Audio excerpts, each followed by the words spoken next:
श्रीमद् भागवत कथा भाग 107। हे कृष्ण करुणा सिंधु दीनबंधु जगतपते गोपेश गोपिका कांत राधा कांत नमोस्तुते। तृतीय स्कंद अध्याय 3। भगवान श्री कृष्ण का जीवन चरित्र। वृंदावन को त्याग कर भगवान मथुरा पहुंच गए। उनके मथुरा चरित्र का वर्णन करते हुए उद्धव जी बताते हैं, उन्होंने कंस का वध करने के बाद अग्रसेन को राजा बनाया और वसुदेव देवकी को बंदी गृह से छुड़ाया। फिर वे अध्ययन के लिए सांदीपनी आश्रम के पास गए। वहाँ गुरु सांदीपनी उन्हें कोई भी बात केवल एक बार बताते थे, उन्हें याद हो जाती। समस्त वेदों के आचार्य होते हुए भी उन्होंने गुरु के पास रहकर वेदों का अध्ययन करने की लीला तथा गुरु दक्षिणा में यमपुरी से लाकर उनके पुत्र को उन्हें दिया, जिन्हें वर्षों पूर्व एक राक्षस उठा के ले गया था। फिर जरासंध को हराकर काल्यवन को मारकर उन्होंने रुक्मणी, सत्यभामा इत्यादि 8 कन्याओं से विवाह किया। फिर भौमासुर द्वारा हरण की गई 16,000 कन्याओं को भी रानी के रूप में स्वीकार किया। प्रत्येक रानी से 10 पुत्र हुए। आसाम मुहूर्त एकस्मिन् नानागारेषु योषितां सविधम जग्रहे पाणी ननु रूपः स्वमायया।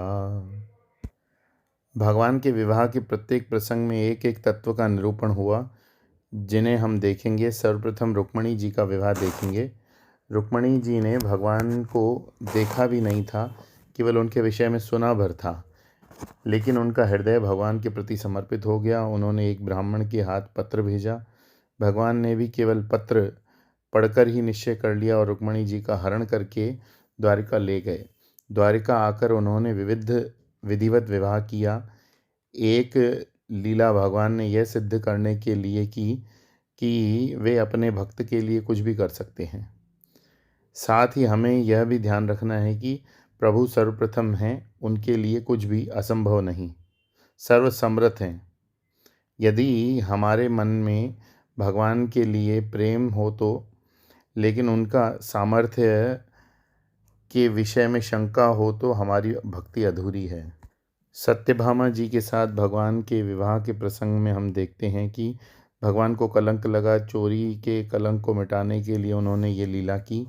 इस लीला का संदेश यह है कि भगवान के भी जीवन में कलंक लग सकता है। उनके जीवन में भी दुख के अनेक प्रसंग आए हैं। उनके भी शिशुपाल जैसे दुश्मन हुए। हमारे जीवन में कभी झूठा कलंक लगा, हमारे जीवन में भी कुछ दुख आए तो हमारे भी 2-4 दुश्मन हो गए तो कौन सी बड़ी बात हो गई। उद्धव जी ने विदुर जी को बताया कि भगवान एक सामान्य पुरुष की भांति लीला कर रहे थे और इसी कारण लोग मोहित हो जाते थे। उनको समझ में नहीं आता था कि ये सामान्य पुरुष हैं कि भगवान हैं। सत्यभामा जी को खुश करने के लिए वे स्वर्ग से पारिजात वृक्ष चुरा कर ले आए और उनके लिए फिर इंद्र से झगड़ा हुआ। अब देखो, भगवान अपनी पत्नी को खुश करने के लिए स्वर्ग से पारिजात ला सकते हैं और आप लोग अपनी पत्नियों को खुश करने के लिए 2-4 साड़ियाँ भी नहीं ला जा सकते। फिर 16,000 रानियों का प्रसंग देखें। प्राग ज्योतिषपुर अभी गुवाहाटी में है, में भौमासुर था। उसे एक धुन चढ़ गई थी कि मैं 1 लाख लड़कियों को इकट्ठा करके एक साथ उनके साथ विवाह करूंगा। उसने एक एक करके 16,000 लड़कियां इकट्ठी कर ली। इन लड़कियों ने भगवान से प्रार्थना की कि हमें राक्षस से छुड़ाओ। भगवान वहां पहुंच गए और भौमासुर का वध कर उन्हें छुड़ा दिया। तब उन्होंने आपने हमें क्यों छुड़ाया? अब हमें कौन स्वीकार करेगा? हम कहाँ जाएं? अब तो आपको ही हमें स्वीकार करना पड़ेगा। भगवान ने कहा, ठीक है, मैं सबसे विवाह कर लूँगा, मुझे कोई फ़र्क नहीं पड़ता। उन्होंने प्रत्येक के अनुरूप एक एक रूप धारण किया, सबके साथ विवाह किया तथा सबसे 10-10 पुत्र हुए। यह लीला भी उनकी अपार भक्तवत्सला और करुणा दर्शाती है। जिन कन्याओं को उनके पिता और भाई अपने घर में रहने को भी स्थान नहीं देते, भगवान ने अपने महल में रानी का स्थान दिया। हम भगवान का अनुकरण नहीं कर सकते, हमें तो उनकी लीलाओं और गुणों का कीर्तन करना है। इसलिए करना है हमारा उनके चरणों में प्रेम जागृत हो। उद्धव जी बताते हैं, मथुरा को कष्ट देने के लिए काल, यवन, जरासंध, शाल्व इत्यादि आते थे। इसी प्रकार शंबर, द्विविध, बलबल, दंतवक्त्र इत्यादि दुष्ट राजा थे, जिन्होंने या तो भगवान ने स्वयं मारा या किसी से मरवाया। इसके बाद उन्होंने भगवान के इस युद्ध में कौरवों का नाश करवाया। उसमें कर्ण, दुशासन, शकुनी आदि का पराभव हो गया। दुर्योधन अपनी भग्न जंघा से पृथ्वी पर तड़प रहा था। उसे देखकर भगवान को आनंद नहीं आया। इस भूमि पर भीष्म, अर्जुन, भीम इत्यादि बड़े बड़े योद्धा हो गए थे। भगवान की लीला में सहायक होने के लिए अनेक दिव्य जीवात्माओं ने पृथ्वी पर जन्म लिया था। इसके कारण पृथ्वी पर बहुत अधिक शक्ति एकत्र हो गई। इस शक्ति का संतुलन बनाने के लिए भगवान ने कौरवों पांडवों के बीच युद्ध कराया, ताकि सब एक दूसरे से लड़कर मर जाएं। उद्धव जी परीक्षित के जन्म की बात बताते हैं कि द्रोण पुत्र अश्वत्थामा ने उत्तरा के गर्भ को नष्ट करने का प्रयास किया, तो भगवान ने उस गर्भ को बचाया। इसके बाद वे द्वारकापुरी जाकर रहने लगे। द्वारकापुरी में भोग विलास के बीच रहते हुए भी भगवान उनमें कभी आसक्त नहीं हुए। भगवान अपि विश्वात्मा लोकवेद पथानुगः कामान शिषेवे द्वार्यवत्यमासक्तः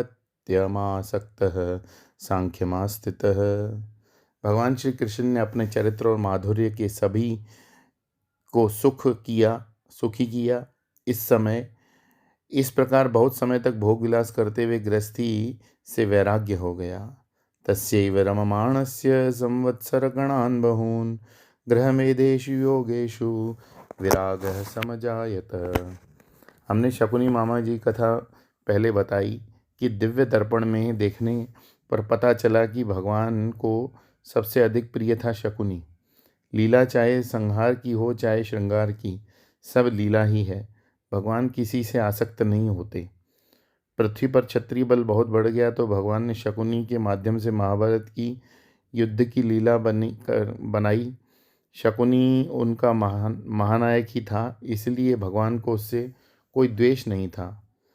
जब भी कोई व्यक्ति अत्यधिक तेजस्वी और बलशाली हो जाता है, जैसे हम में से कोई जब उच्च पद पर पहुंच जाता है, तो उसे तेज और बल को सहने की सामर्थ्य उसमें नहीं रहती। सफलता और पद का एक ऐसा नशा चढ़ जाता है कि वह सभी को तुच्छ समझने लगता है। एक बार हमने एक ट्रक के पीछे लिखा हुआ देखा, अपनी औकात मत भूलो। हमें बड़ा मज़ा आया। सचमुच जब अपनी औकात भूल जाते हैं तो नाश का समय आ जाता है। उद्धव जी ने बताया कि द्वारकापुरी में समस्त भोग विलासों के बीच रहते हुए वे किसी में आसक्त नहीं थे। भगवत गीता में भगवान ने स्वयं कहा है, जन्म कर्म च मे दिव्यम। भगवत गीता में भगवान ने उनके कर्मों की दिव्यता कही कि कर्म के साथ कहीं भी आसक्ति या कर्म फल की अपेक्षा नहीं की। भगवान ने गीता जी के सिद्धांत में बताया। सिद्धांत बताना बड़ा आसान होता है, उनको समझ लेना भी कठिन नहीं। लेकिन हम सब की यही परेशानी होती है, सबको मालूम है लेकिन क्या करें, व्यवहार में उतरता नहीं। उदाहरण के लिए गीता जी के सिद्धांत में बताए, काम, क्रोध और लोभ ये तीनों नरक के दरवाजे हैं। गीता जी से नहीं, अपने अनुभव से ही हमें मालूम है कि क्रोध के कारण सत्यानाश होता है। तो हमारा पूरा ध्यान केंद्रित हो जाना चाहिए कि जीवन में क्रोध कभी नहीं करेंगे। लेकिन हम करते कहाँ हैं? वो तो आ ही जाता है, हमारे जीवन के साथ साथ देह को भी नष्ट कर डालता है। अब देखो, कोई बच्चा यदि अग्नि में हाथ डालने के बाद कारण जल जाए तो उससे सहानुभूति हो सकती है कि बच्चा है, अभी समझ नहीं है। लेकिन कोई बड़ा व्यक्ति हाथ डाल दे तो हम कहेंगे कि अरे ऐसा क्यों किया। लेकिन हम सब ऐसा ही करते आ रहे हैं। भगवान कृष्ण का जीवन देखें, उन्होंने सिद्धांत केवल बताया ही नहीं, स्वयं उसके अनुसार जीवन जिया। आप चाहें तो इस पर पीएचडी कर सकते हैं। गीता के प्रत्येक श्लोक में जो सिद्धांत प्रतिपादित हुआ वो भगवान की कथा के प्रसंग में कहीं ना कहीं मिल जाएगा। बोलिए श्री कृष्ण चंद्र भगवान की जय। श्रीमद् भागवत महापुराण की जय।